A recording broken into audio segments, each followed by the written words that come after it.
결혼식 날 장인어른이 내 손을 꼭 잡으며 하신 말씀이 아직도 귓가에 맴돕니다. 미안하네. 우리 딸을 잘 부탁하네. 그때는 단순한 인사말로 들렸지만 지금 돌이켜보면 그 말 속에 얼마나 많은 의미가 담겨 있었는지 몸서리치게 됩니다. 누군가 제게 물었죠. 당신의 인생에서 가장 행복했던 순간과 가장 고통스러웠던 순간은 언제였나요?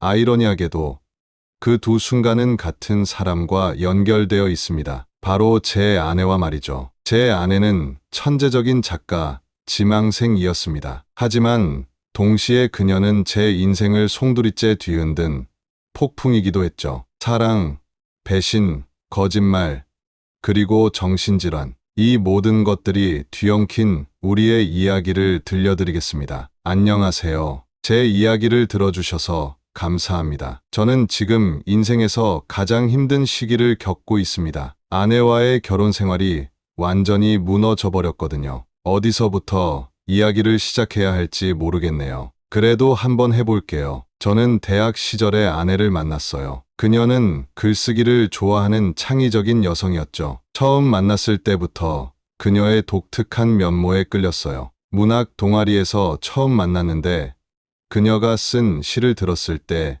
깊은 감동을 받았던 기억이 납니다. 그녀의 글은 현실과 환상을 넘나들며 때로는 이해하기 어려운 은유로 가득 차 있었어요. 하지만 그런 점이 오히려 매력적으로 다가왔죠. 가끔은 일상적인 대화에서도 그녀만의 독특한 표현을 사용해서 저를 놀라게 하곤 했어요. 특히 기억에 남는 건 그녀가 캠퍼스의 오래된 나무를 보고 시간의 주름을 입은 거인이라고 표현했던 거예요. 그 순간 저는 그녀의 눈을 통해 세상을 바라보고 싶다는 강렬한 욕구를 느꼈죠. 그녀의 상상력은 제 일상을 색다르게 만들었고 저는 그 신선함에 매료되었어요. 우리는 자주 캠퍼스 뒤편의 조용한 카페에서 만나 대화를 나눴어요. 그녀는 자신의 꿈과 고민을 이야기하며 언젠가는 자신만의 소설을 쓰고 싶다고 했죠. 저는 그녀의 열정에 감탄하며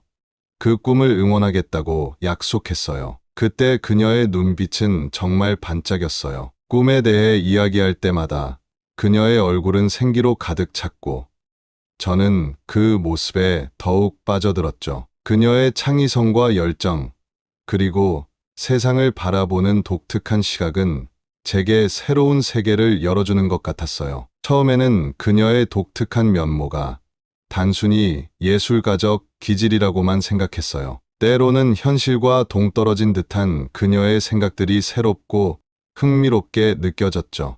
그녀가 꿈속에서 만난 사람들이 현실에서도 나를 알아볼 것 같아.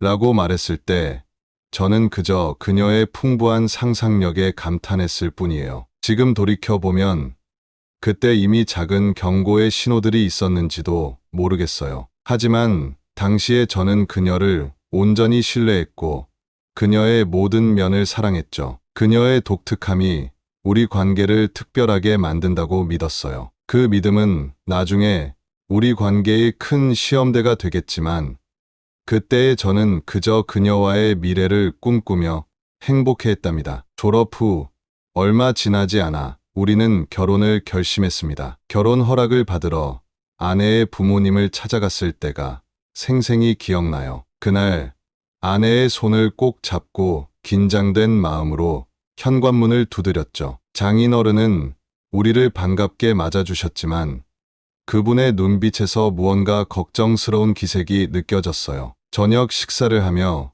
우리의 결혼 계획을 말씀드렸을 때 장인어른과 장모님은 서로 눈빛을 교환하셨어요. 그때는 그저 부모님의 당연한 걱정으로만 여겼죠. 식사가 끝나고 장인어른은 저를 따로 부르셨어요. 술 한 잔을 건네시며 의미심장한 목소리로 이렇게 말씀하셨어요. 미안하네.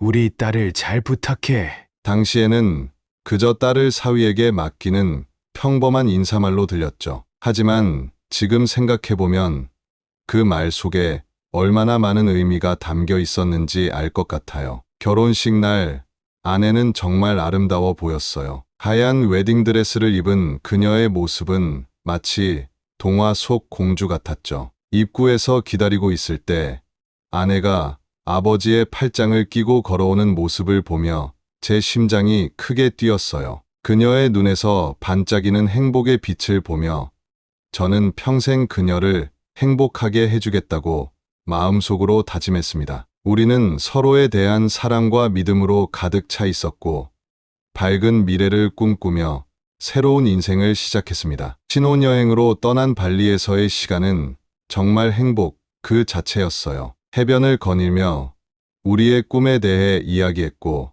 서로의 눈을 바라보며 영원한 사랑을 약속했죠. 결혼 초기에는 모든 것이 순조로웠어요. 아내와 저는 서로를 깊이 사랑했고 행복한 가정을 꾸리고 싶어 했죠. 우리는 작은 아파트를 임대해서 신혼집을 꾸몄어요. 아내는 집 안을 아기자기하게 꾸미는데 재능이 있었죠. 특히 거실 한쪽에 그녀만의 작은 서재를 만들어 글을 쓰는 공간으로 사용했어요. 저는 그녀가 좋아하는 책들로 책장을 채워주었고 아내는 감동의 눈물을 흘리며 저를 꼭 안아주었죠. 우리의 일상은 작지만 특별한 순간들로 가득 찼어요. 아내의 생일에는 깜짝 파티를 준비했죠. 그날 아침 아내가 잠에서 깨어나자 집 안 곳곳에 숨겨둔 작은 쪽지들을 찾아다니게 했어요. 각 쪽지에는 제가 아내를 사랑하는 이유들이 적혀 있었죠. 마지막 쪽지를 찾았을 때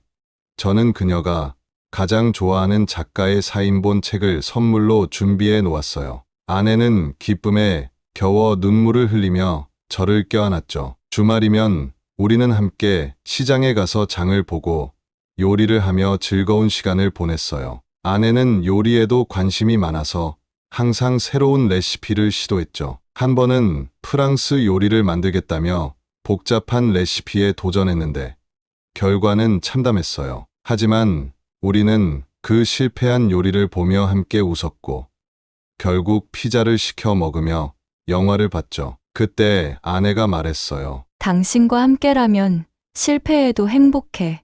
그 말에 저는 가슴이 따뜻해졌어요. 우리는 미래에 대한 큰 꿈도 꾸었어요. 언젠가는 시골에 작은 집을 지어 둘만의 공간을 만들고 싶다고 했죠. 아내는 그곳에서 소설을 쓰고 싶어 했고 저는 정원을 가꾸며 평화로운 삶을 살고 싶어 했어요. 우리는 밤새도록 그 꿈에 대해 이야기하며 설레었죠. 하지만 그때는 미처 알지 못했어요. 이 행복이 얼마나 깨지기 쉬운 것인지를, 그리고 우리의 사랑이 얼마나 큰 시험에 들게 될지를. 지금 돌이켜보면 그때의 행복했던 순간들이 더욱 애틋하게 느껴집니다. 하지만 시간이 지나면서 조금씩 변화가 생기기 시작했어요. 제가 회사에서 바빠지면서 아내와 보내는 시간이 줄어들었죠. 처음에는 아내도 이해해주는 듯했어요. 하지만 점점 그녀의 행동이 조금씩 이상해지기 시작했습니다. 어느 날 퇴근해서 집에 돌아왔는데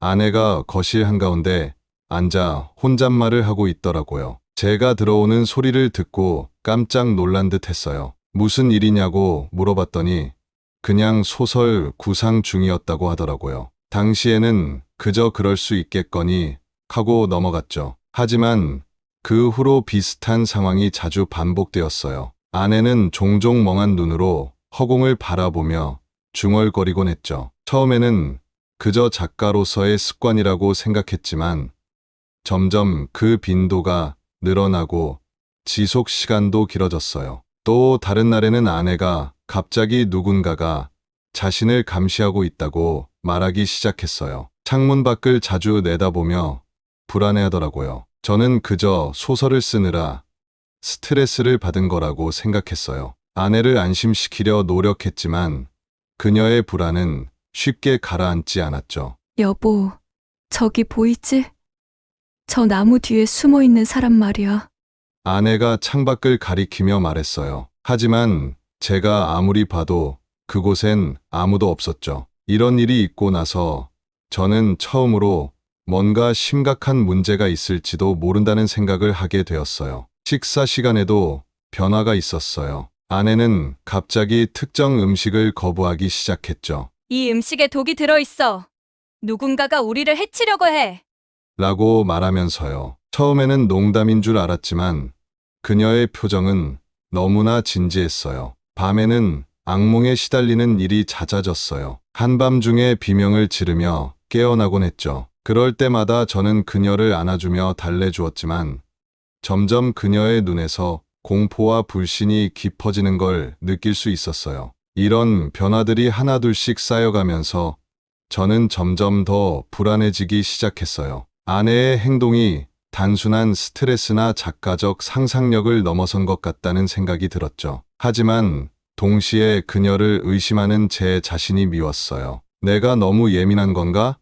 아내를 충분히 이해하지 못하고 있는 걸까? 이런 생각들로 밤잠을 설치는 날이 많아졌어요. 그럼에도 불구하고 저는 여전히 아내를 믿고 싶었고 이 모든 것이 일시적인 현상일 거라고 스스로를 설득하려 했죠. 지금 돌이켜보면 이때가 바로 도움을 청했어야 할 시점이었던 것 같아요. 하지만 당시에 저는 아내의 변화를 인정하고 싶지 않았고 그저 시간이 지나면 모든 것이 괜찮아질 거라고 믿었죠. 그 선택이 얼마나 큰 대가를 치르게 될지는 그때의 제가 전혀 알지 못했답니다. 점점 상황이 심각해졌어요. 어느 날 퇴근해서 집에 돌아왔더니 아내가 온몸에 상처를 가득 입고 있었어요. 현관문을 열자마자 느껴진 이상한 분위기에 가슴이 덜컥 내려앉았죠. 거실로 들어서자 소파에 웅크리고 앉아있는 아내의 모습이 보였어요. 여보, 무슨 일이야? 제 목소리가 떨렸어요. 아내가 천천히 고개를 들었을 때 저는 충격의 말을 잃었어요. 그녀의 팔과 다리에는 여러 개의 긴 상처가 나 있었고 얼굴에는 멍이 들어 있었죠. 손목에는 선명한 붉은 자국이 있었어요. 놀라서 물어보니 넘어져서 다쳤다고 하더라고요. 하지만 그 상처들은 넘어져서 생길 수 있는 것들이 아니었어요. 제 마음속에서는 의심과 걱정, 그리고 공포가 뒤엉켰어요. 정말 넘어진 거야?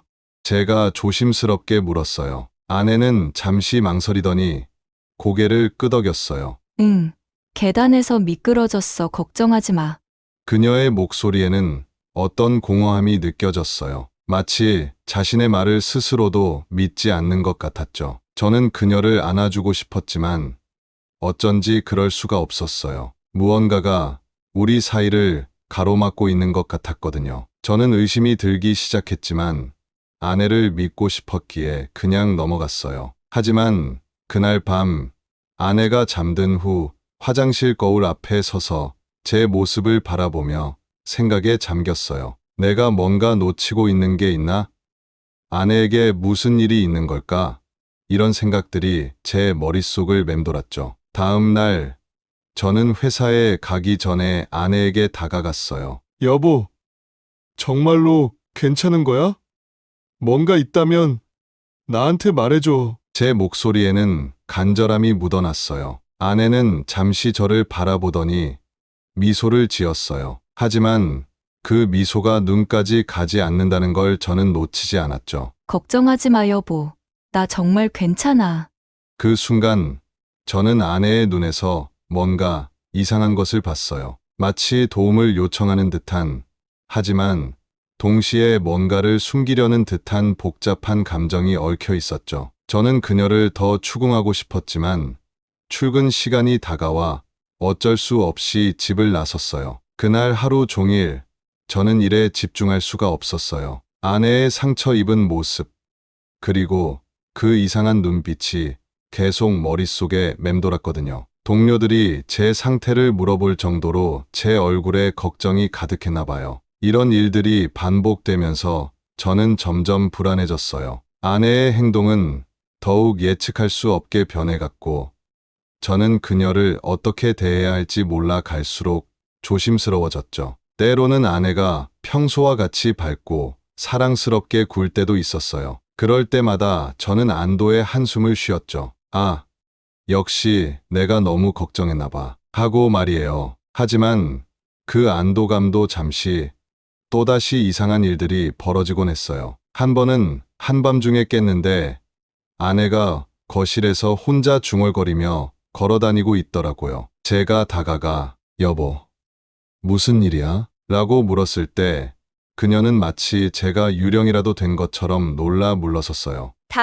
당신은 누구야? 그녀의 목소리가 떨렸어요. 그 순간 저는 얼어붙은 것 같았어요. 아내의 눈에는 공포와 혼란이 가득했거든요. 저는 천천히 그녀에게 다가가 부드럽게 말했어요. 여보, 나야. 당신 남편이잖아. 그제서야 아내의 눈빛이 조금씩 변하더니 갑자기 저를 껴안았어요. 미안해, 여보. 악몽을 꿨나 봐. 저는 그녀를 안아주었지만 제 마음속에는 큰 구멍이 생긴 것 같았어요. 이게 정말 단순한 악몽일까? 아니면 더 심각한 문제가 있는 걸까?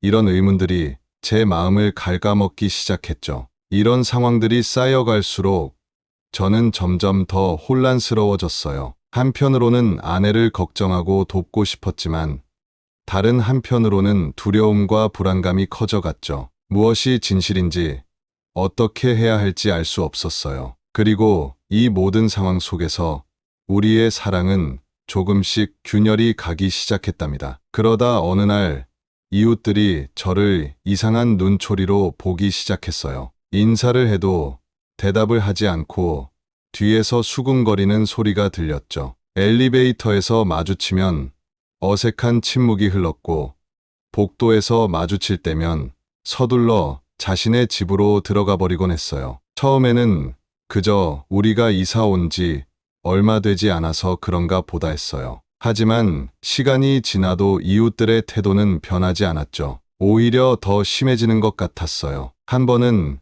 엘리베이터에서 옆집 아주머니와 마주쳤어요. 평소라면 반갑게 인사를 나눴을 텐데 그날은 아주머니가 저를 보자마자 표정이 굳어지더니 급하게 내리셨어요. 그 뒷모습을 보며 뭔가 잘못됐다는 느낌이 강하게 들었죠. 또 다른 날에는 아파트 놀이터에서 아이들이 놀고 있었는데 제가 지나가자 갑자기 아이들의 부모들이 달려와서 아이들을 데려가는 모습을 봤어요. 마치 제가 위험한 사람인 것처럼 말이에요. 그때의 충격과 당혹감은 이루 말할 수 없었습니다. 이웃들의 수군거림도 점점 더 커졌어요. 한 번은 우연히 복도에서 이웃들의 대화를 엿듣게 됐죠. 저 남자 정말 아내를 때린대요, 글쎄. 어제 밤에도 비명소리가 들렸다니까요. 맞아요. 저번에 봤더니 아내 팔에 멍이 가득하더라고요. 경찰에 신고해야 하는 거 아닐까요? 그 말들을 들으며 저는 그 자리에 얼어붙었어요. 제가 아내를 때린다고요? 말도 안 되는 소리였죠. 하지만 이웃들은 그렇게 믿고 있었어요. 나중에야 알게 됐지만 아내가 저에 대해 안 좋은 소문을 퍼뜨리고 다녔더라고요. 제가 그녀를 학대한다는 거였어요. 당연히 사실이 아니었지만 아내의 온몸의 상처들을 본 이웃들은 그 말을 믿었나 봐요. 한 번은 옆집 아주머니와 마주쳤는데 그분이 저를 보며 남자가 왜 그러세요? 아무리 그래도 자기 아내를 그렇게 때리면 쓰겠어요? 라고 하시더라고요. 저는 너무 당황해서 아무 말도 하지 못했어요. 그저 멍하니 서 있다가 집으로 돌아왔죠. 이런 상황이 계속되면서 저는 점점 고립감을 느끼기 시작했어요. 집 밖으로 나가는 것이 두려워졌고 이웃들과 마주치지 않기 위해 출퇴근 시간을 조정하기도 했죠. 집에 있을 때도 밖에서 들리는 작은 소리에도 긴장하게 됐어요. 혹시 누군가가 우리 집을 감시하고 있는 건 아닐까 하는 생각에 말이에요. 아내에게 이 상황에 대해 물어봤지만 그녀는 모르는 일이라며 오히려 저를 의심했어요. 당신이 나를 의심하는 거야? 내가 왜 그런 말을 하겠어? 라고 말하며 화를 냈죠. 이웃들의 의심과 아내의 부인, 그리고 제 자신의 혼란 사이에서 저는 점점 더 고립되어 갔어요. 누구에게도 이 상황을 제대로 설명할 수 없었고 누구도 저를 믿어주지 않을 것 같았죠. 이 시기는 제 인생에서 가장 외롭고 무력했던 시간이었습니다. 상황은 점점 더 악화되었어요. 어느 날 주말 집에서 혼자 쉬고 있었어요. 아내는 잠깐 나갔다 온다고 외출한 상태였죠. 그러던 중 갑자기 경찰이 찾아왔어요. 누군가가 가정폭력 신고를 했다는 거예요. 현관문을 열었을 때 제 앞에 서 있는 두 명의 경찰관을 보고 저는 너무나 당황스러웠죠. 안녕하세요. 경찰입니다. 가정폭력 신고가 들어와서 왔습니다. 그 말을 듣는 순간 저는 얼어붙은 것 같았어요. 머릿속이 하얘지면서 심장이 빠르게 뛰기 시작했죠. 무슨 말씀이세요? 가정폭력이라뇨? 경찰관들은 저에게 상황 설명을 요구했어요. 저는 필사적으로 해명을 하려 했지만 이웃들의 증언이 있다고 하더라고요. 아내는 당시 집에 없었고 저 혼자 이 상황을 설명해야 했죠. 저는 아내를 사랑합니다. 절대로 폭력을 쓴 적이 없어요. 제 목소리가 떨렸어요. 아내가 최근에 좀 이상한 행동을 보이긴 했지만 경찰관 중 한 명이 제 말을 끊었어요. 이상한 행동이라뇨? 구체적으로 설명해 주시겠습니까? 저는 망설였어요. 아내의 상태를 설명하고 싶었지만 동시에 그녀를 보호하고 싶은 마음도 들었죠. 아내가 최근에 스트레스를 많이 받아서 가끔 혼잣말을 하거나 불안해하는 모습을 보였어요. 경찰관들은 서로 눈빛을 교환했어요. 집 안을 잠깐 둘러봐도 될까요? 저는 동의할 수밖에 없었어요. 그들이 집 안을 살펴보는 동안 저는 머릿속이 하얘졌어요. 이게 정말 현실인가? 내가 뭘 잘못했나? 이런 생각들이 꼬리에 꼬리를 물고 이어졌죠. 경찰관들은 꼼꼼히 집 안을 살펴봤어요. 거실, 침실, 화장실.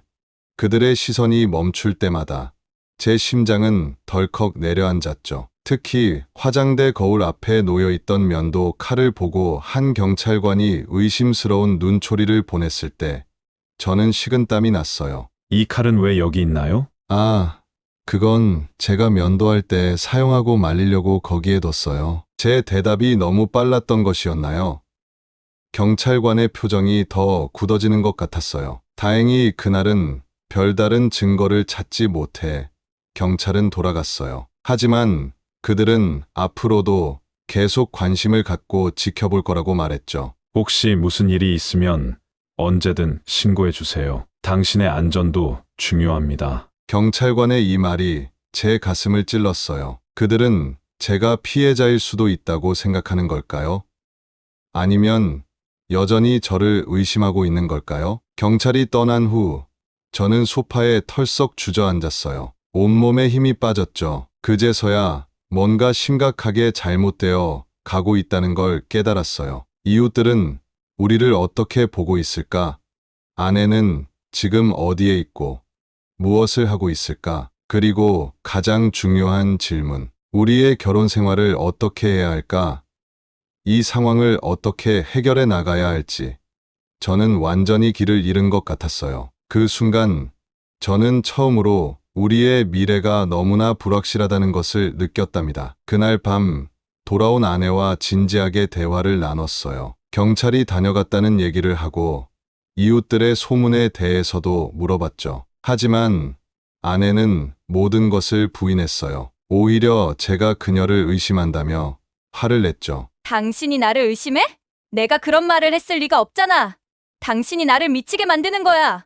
아내의 눈빛이 달라져 있었어요. 평소의 그녀가 아닌 것 같았죠. 저는 혼란스러웠고 더 이상 무엇을 믿어야 할지 모르겠더라고요. 그날 밤 우리는 서로 등을 돌린 채 잠들었어요. 하지만 저는 밤새 잠을 이루지 못했죠. 머릿속으로 지난 시간들을 되돌아보았어요. 아내의 이상한 행동들, 갑작스러운 감정 변화, 설명할 수 없는 상처들, 모든 것이 퍼즐 조각처럼 맞춰지기 시작했죠. 하지만 그 완성된 그림을 받아들이기가 너무 힘들었어요. 다음 날 아침 출근 준비를 하면서 저는 무거운 결심을 했어요. 아내의 사생활을 침해하는 것 같아 죄책감이 들었지만 진실을 알아야만 했어요. 결국 저는 집에 몰래 카메라를 설치했습니다. 카메라를 설치하는 내내 제 손이 떨렸어요. 내가 지금 뭘 하고 있는 거지? 라는 생각이 계속 들었죠. 하지만 이제는 진실을 알아야 한다는 절박함이 더 컸어요. 카메라를 설치하고 나서 저는 마치 범죄자가 된 것 같은 기분이 들었어요. 아내를 바라볼 때마다 죄책감에 시달렸죠. 하지만 동시에 이제 곧 모든 것이 밝혀질 거라는 기대감도 있었어요. 며칠 동안 저는 불안과 기대, 죄책감 사이에서 고통받았어요. 직장에서도 집중할 수 없었고, 밤에는 잠을 이루지 못했죠. 아내를 바라볼 때마다 그녀가 정말 무슨 일을 숨기고 있는 걸까 하는 생각이 들었어요. 그리고 마침내 그 순간이 왔습니다. 출근한 날 점심시간에 몰래 카메라 영상을 확인했어요. 처음에는 평범한 일상 장면들만 보였죠. 하지만 곧 충격적인 장면이 펼쳐졌어요. 제가 출근한 후 아내는 혼자 집에서 자해를 하고 있었어요. 면도 칼로 자신의 팔과 다리를 긋고 벽에 머리를 박고 그 모습을 보는 순간 저는 모든 것이 명확해졌어요. 아내가 망상 장애를 앓고 있다는 사실을요. 그 영상을 보면서 저는 충격에 빠져 아무것도 할 수 없었죠. 그동안 아내가 얼마나 고통받고 있었을지, 그리고 제가 얼마나 무심했는지 깨달았죠. 동시에 너무나 큰 충격과 배신감을 느꼈어요. 왜 아내는 이런 사실을 숨겼을까? 왜 도움을 요청하지 않았을까? 그리고 왜 아내의 부모님은 이런 중요한 사실을 결혼 전에 알려주지 않았을까? 수많은 의문이 제 머릿속을 스쳐 지나갔죠. 저는 그 자리에서 한동안 움직일 수 없었어요. 그저 멍하니 화면을 바라보며 지금까지의 모든 일들이 주마등처럼 스쳐 지나갔습니다. 이 순간 저는 우리의 결혼 생활이 거짓과 비밀 위에 세워졌다는 사실을 깨달았어요. 아내를 사랑했지만 동시에 그녀에 대한 신뢰가 완전히 무너져 내렸죠. 이제 무엇을 해야 할지, 어떻게 이 상황을 헤쳐나가야 할지 막막했습니다. 저는 즉시 상사를 찾아가 오후 반차를 신청했어요. 그리고 집으로 돌아가려고 했죠. 하지만 그때 또다시 경찰이 저를 찾아왔어요. 이번에는 제가 아내를 폭행했다는 직접적인 신고가 들어왔다는 거예요. 저는 결국 경찰서로 연행되었습니다. 경찰서로 연행되는 동안 제 머릿속은 온갖 생각으로 가득 찼어요. 아내는 왜 이런 거짓말을 한 걸까? 나는 정말 그녀에게 잘못한 게 있는 걸까? 이웃들은 이 상황을 어떻게 볼까? 내 인생은 이제 어떻게 되는 걸까? 경찰서에서 저는 필사적으로 상황을 설명했어요. 다행히 제가 설치한 카메라의 녹화 영상이 있었기에 제 무고함을 입증할 수 있었죠. 하지만 그 과정에서 아내의 상태가 모두에게 알려지게 되었어요. 장인 장모님도 경찰서로 오셨어요. 그제서야 그들은 딸의 망상 장애에 대해 털어놓았죠. 어렸을 때부터 그런 증상이 있었지만 약물 치료로 어느 정도 조절이 되고 있었다고 해요. 결혼 후에는 제가 옆에서 돌봐줄 거라고 생각해서 말하지 않았다고 하더라고요. 저는 그 말을 듣고 더욱 큰 배신감을 느꼈어요. 왜 이런 중요한 사실을 숨겼을까요? 만약 미리 알았다면 저는 아내를 더 잘 이해하고 도와줄 수 있었을 텐데 말이에요. 결국 모든 상황이 정리되고 집으로 돌아왔지만 이미 우리의 결혼 생활은 돌이킬 수 없을 만큼 망가져 있었어요. 그날 밤 아내와 저는 거실에 마주 앉아 있었지만 우리 사이에는 보이지 않는 벽이 세워진 것 같았어요. 저는 아내를 바라보며 말했어요. 우리 이제 어떻게 해야 할까? 제 목소리는 떨리고 있었어요. 아내는 고개를 숙인 채 조용히 흐느꼈어요. 미안해, 정말 미안해. 그녀의 말에 진심이 담겨 있는지 조차 의문이었죠. 저는 아내를 여전히 사랑했지만 더 이상 그녀를 신뢰할 수 없었어요. 그동안의 거짓말, 숨겨진 진실, 그리고 우리 주변 사람들에게 퍼뜨린 소문들, 이 모든 것이 제 마음에 깊은 상처를 남겼죠. 당신이 왜 그랬는지 이해하려고 노력하고 있어. 제가 말했어요. 하지만 이해하는 것과 용서하는 것은 달라. 아내는 고개를 들어 저를 바라봤어요. 그녀의 눈에는 후회와 두려움이 가득했죠. 우리 관계를 다시 시작할 수 없을까? 그녀가 조심스럽게 물었어요. 저는 깊은 한숨을 내쉬었어요. 아니, 불가능해. 너무 많은 일이 있었고, 너무 많은 상처를 받았어. 그리고 아내 역시 제가 자신의 비밀을 모두에게 알렸다는 사실에 큰 상처를 받았어요. 당신이 나를 배신했어. 그녀가 말했어요. 내 비밀을 지켜주지 않았어. 당신이 먼저 사실대로 말하지 않았고 나를 가해자로 몰아갔어. 제가 설명하려 했지만 그녀는 고개를 저었어요. 다음 날 우리는 함께 병원을 찾아갔어요. 의사 선생님은 아내의 상태가 꽤 심각하다고 말씀하셨죠. 적절한 치료와 약물, 그리고 가족의 지지가 필요하다고 하셨어요. 장기적인 치료가 필요할 거예요. 의사 선생님이 말씀하셨어요. 그리고 가족의 이해와 지지가 매우 중요합니다. 그 말을 들으며 저는 깊은 고민에 빠졌어요. 제가 정말 이 상황을 감당할 수 있을까?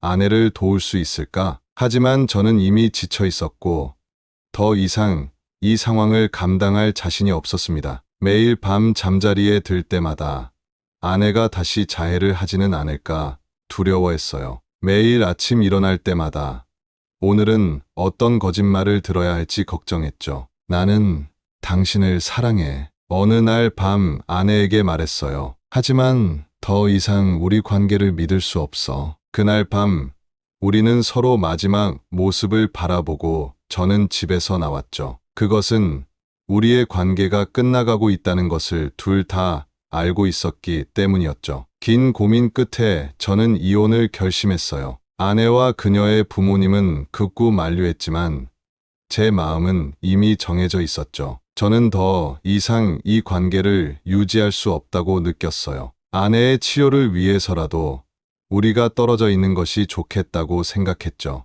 이혼 과정은 힘들었어요. 아내의 부모님은 제가 그들의 딸을 버린다며 원망했고 이웃들은 여전히 저를 의심의 눈초리로 바라봤죠. 하지만 저는 제 결정이 옳다고 믿었어요. 이혼이 마무리되고 저는 새로운 동네로 이사를 왔어요. 모든 것을 새로 시작하고 싶었거든요. 하지만 여전히 그때의 기억들이 저를 괴롭히곤 해요. 왜 더 일찍 알아차리지 못했을까? 왜 아내를 더 이해하려 노력하지 않았을까? 이런 생각들이 밤마다 저를 찾아와요. 시간이 지나면서 저는 조금씩 아내와 그녀의 부모님을 이해하려고 노력하고 있어요. 아내는 자신의 상태 때문에 고통받고 있었고, 그녀의 부모님은 딸의 행복을 위해 그런 선택을 했겠죠. 하지만 여전히 그들의 선택이 저에게 얼마나 큰 상처를 줬는지 잊을 수가 없어요. 지금 생각해보면 장인어른이 결혼 전에 하셨던 그 말씀이 떠올라요. 미안하네. 우리 딸을 잘 부탁하네. 그때 그 말씀의 진정한 의미를 알았더라면 어떻게 달라졌을까요? 장인어른이 사실대로 말해줬다면 어땠을까요? 아마도 저는 더 주의 깊게 아내를 살폈을 거예요. 그녀의 작은 변화도 놓치지 않고 챙겼겠죠. 이 경험을 통해 저는 많은 것을 배웠어요. 사랑만으로는 모든 것을 해결할 수 없다는 것. 서로에 대한 진실한 소통과 이해가 얼마나 중요한지를 말이에요. 그리고 무엇보다 자신의 한계를 인정하는 것의 중요성도 깨달았죠. 지금도 가끔 아내 소식이 들려와요. 그녀가 치료를 받고 있다고 해요. 저는 그녀가 건강을 되찾기를 진심으로 바라고 있어요. 비록 우리는 더 이상 부부가 아니지만 한때 서로를 사랑했던 사람으로서 그녀의 행복을 빕니다. 제 이야기를 들어주셔서 감사합니다. 이렇게 말하고 나니 마음이 조금은 가벼워진 것 같아요. 앞으로 저는 이 경험을 교훈 삼아 더 나은 사람이 되려고 노력할 거예요. 그리고 언젠가는 다시 누군가를 믿고 사랑할 수 있는 용기를 가질 수 있기를 희망합니다.